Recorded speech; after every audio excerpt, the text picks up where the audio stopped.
Welcome, ladies and gentlemen, to the final installment of our morning coffee series. And I've got my coffee here with me today.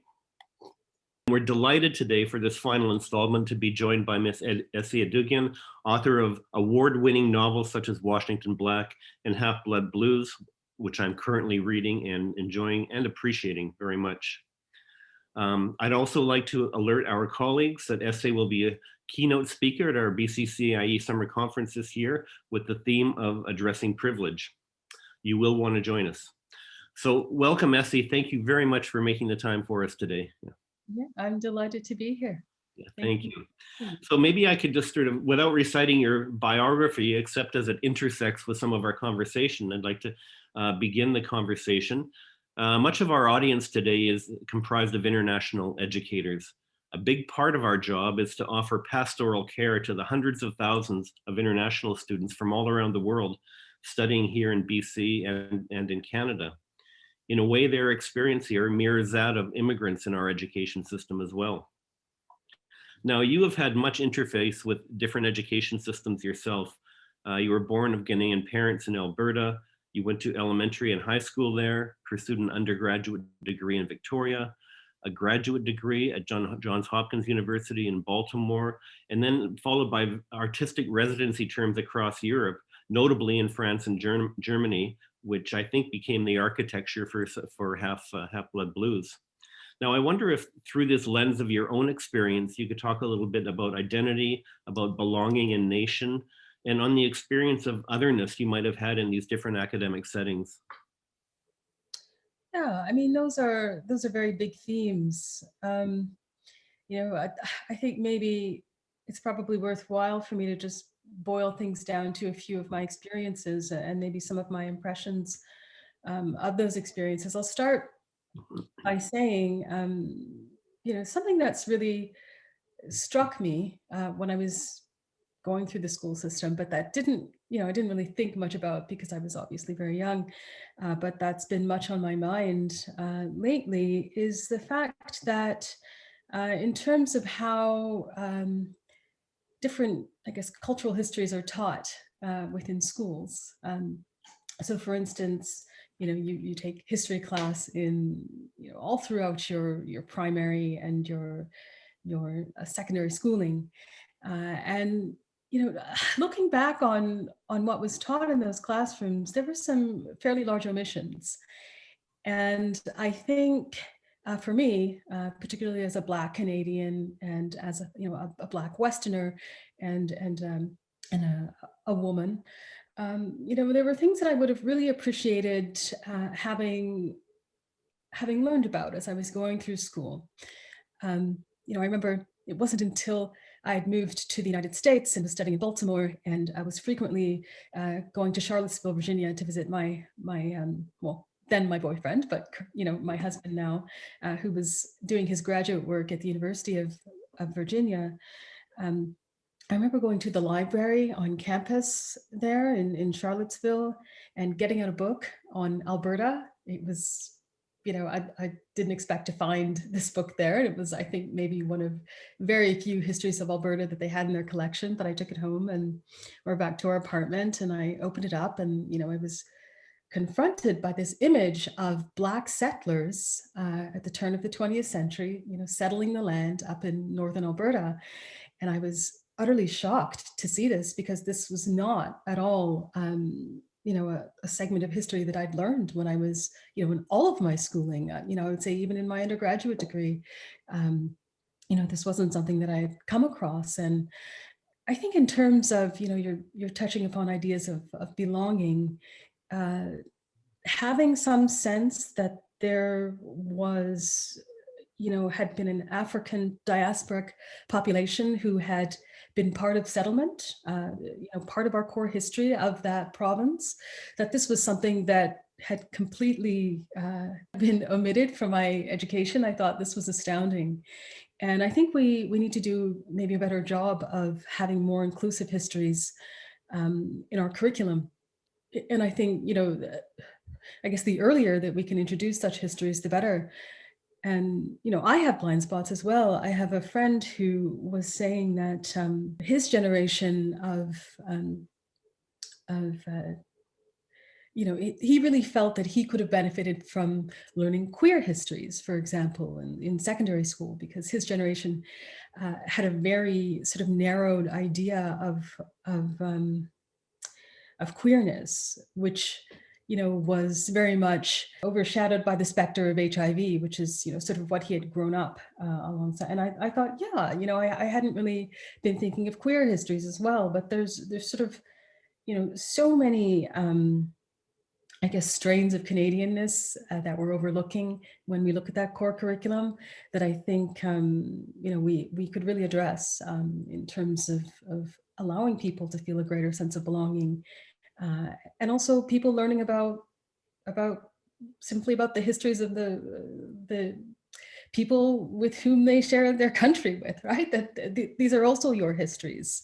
They may not come directly from your background, but they are also part of the history of your nation, and therefore something that you very much need to know.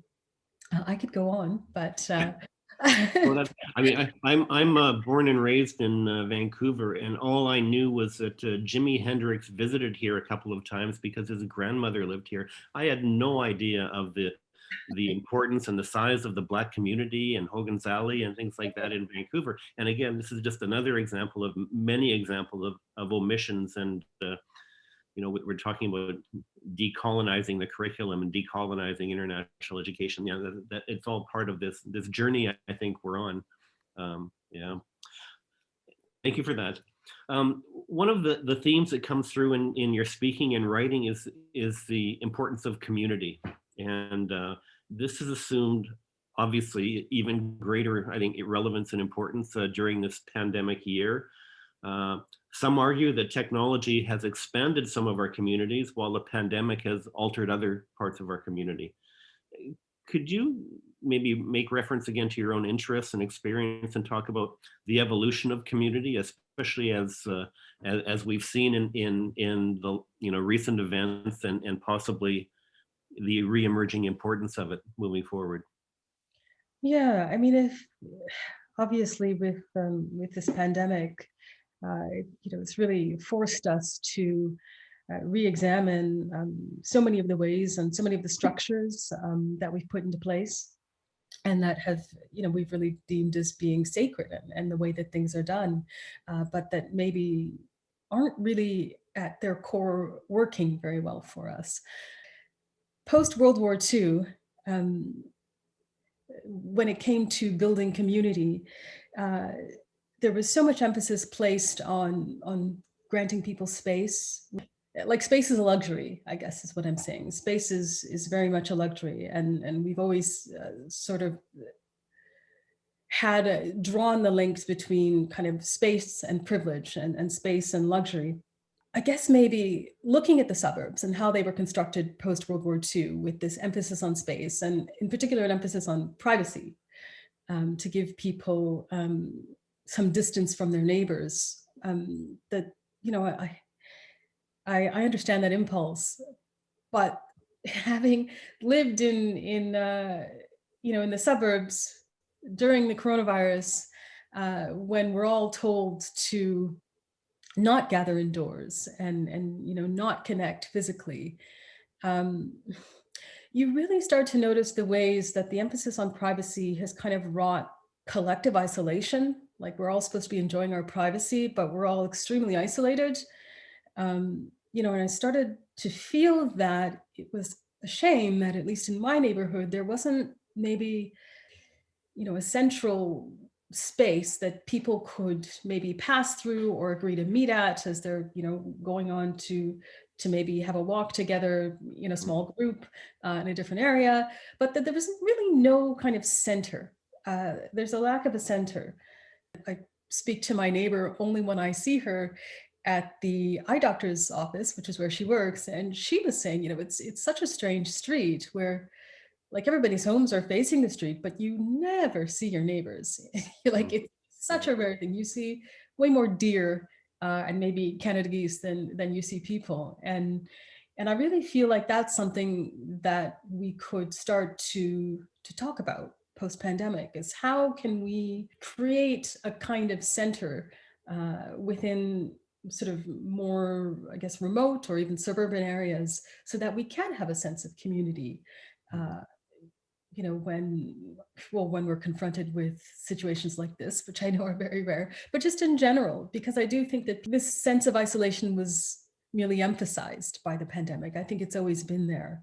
I think people are looking for others. They're wanting to connect. Yeah. I have a neighbor she's about my age, and she talks about how, she had kind of visions of post-pandemic, uh, you know, creating a commune or something. Like, she just was really, really eager to have these connections. And I really think that, she's touching upon is this idea that there are different ways to live, and we can start to re-envision our neighborhoods, which were built, so long ago, sort of 70, 80 years ago, with one purpose in mind, where we can start to see the ways in which maybe some of those parameters aren't really working for us, and we can look at that and start to think about a different way to live and a different way to be together.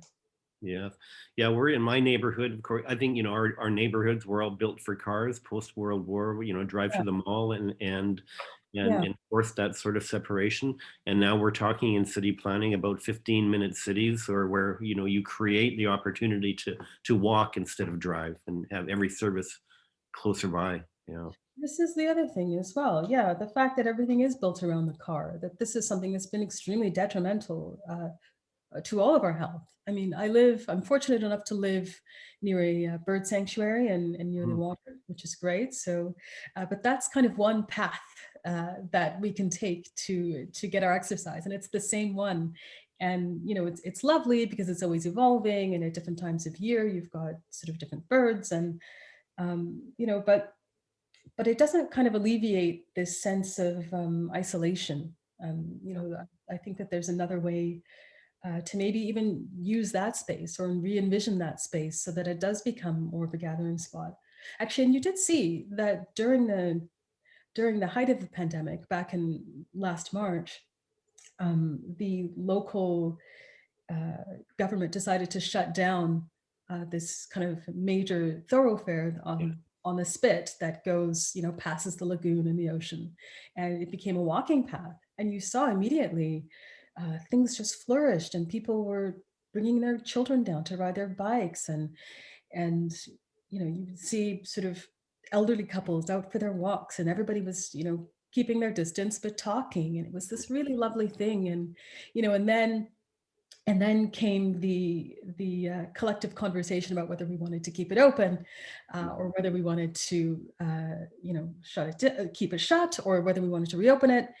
And there was a lot of back and forth, and people were voting, and it got reopened, and so it's back to being um, a road with cars on it, which I thought was a shame. I thought it was a real opportunity for us to make this change that was sort of